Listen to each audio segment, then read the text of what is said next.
Hey guys, just wanted to give you a little update there on Justice. Um, Had a few comments a while back about him looking real skinny, and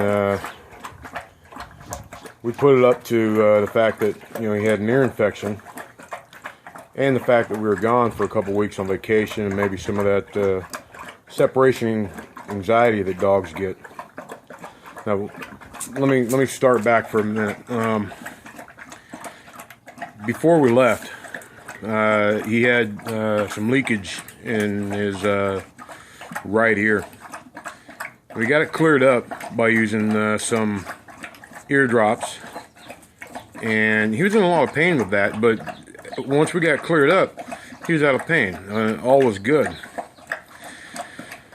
Well, we get back, and he's got the pain again in his ear, and around that side of his head, and he was looking real skinny. So we kind of thought, okay, well, the ear infection came back. We started treating him again, and here's where I want to throw some caution out to some people that got a lot of comments that olive oil with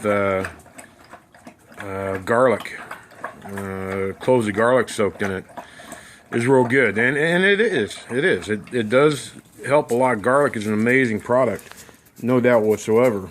But something I want to say is that we made the mistake of, and I being brutally honest here, that I screwed up, man. I really screwed up. We thought it was just an ear infection. Well, we got him to the and see him being active like this right now, chasing that ball. That's because that ball is about the only thing in the world he gives a shit about. He loves that damn ball. But if you notice the way he's carrying it, it's because he can't open his mouth all the way. And this is where I'm trying to say that don't always just take advice from YouTube.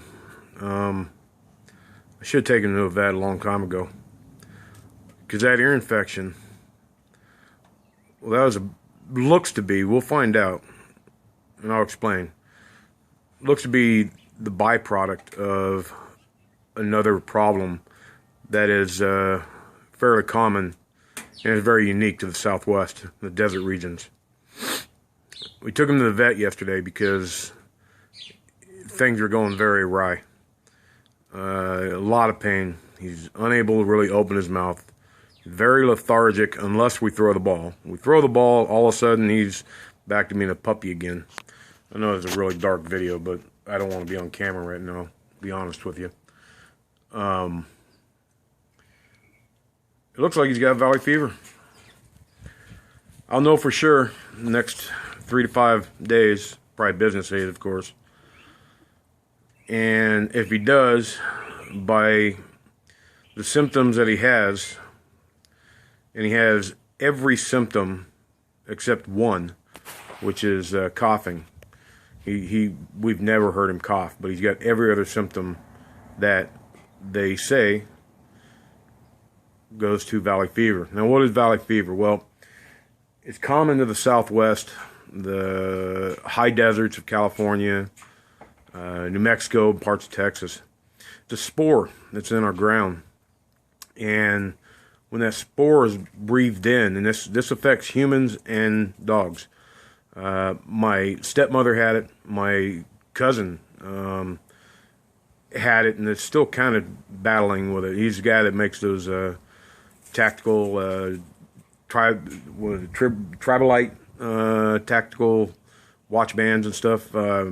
He was in the hospital for a long time with it. And it really only affects mainly people and dogs, from my understanding. And the spore gets into the lungs. And as the spore grows, it basically pops. And when it pops, it creates more spores. Well, the immune system will battle that. And in about 70% of dogs that get this, their immune system can handle it. And they will be fine. And the one good thing is that it's not considered a contagious disease. That's why little Liberty here is doing just fine. She's just nothing but a box of energy, chasing birds and stuff. These two have both shared the exact same backyard since, I mean, weeks after their birth. And he got it. And I'll be honest with you, it's probably the last time I ever have a purebred dog.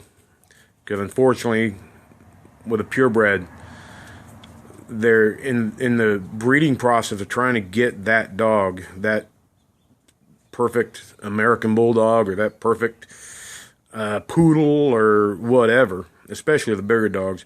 Well, that breeding process also kind of takes out some of the good parts of what a dog should have, and I think it kind of weakened this guy's immune system.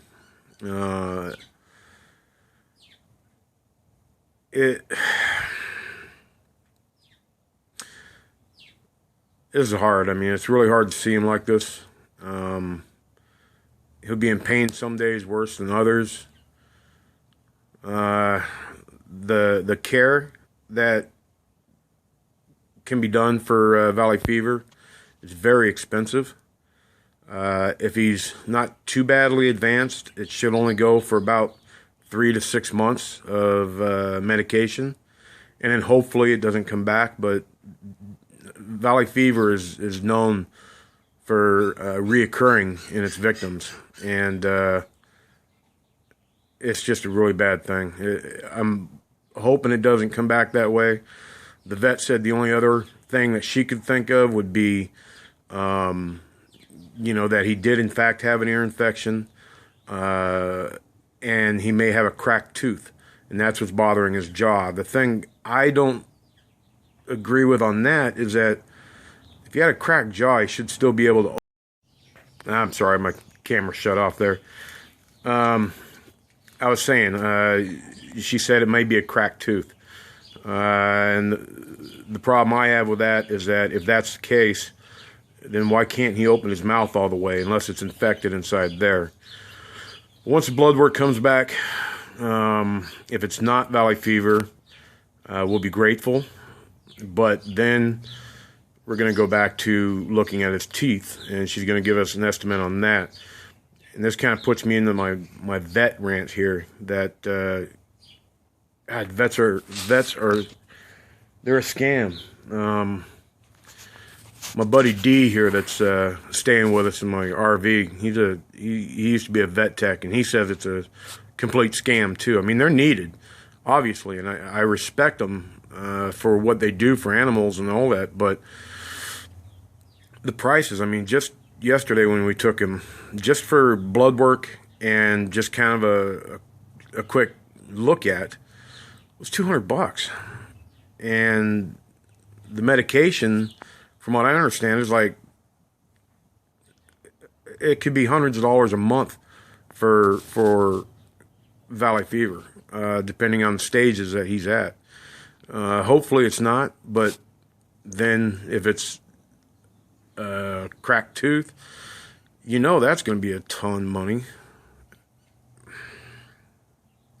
I don't really know where I'm going with this, but I wanted to kind of explain to you guys what's going on, and that, you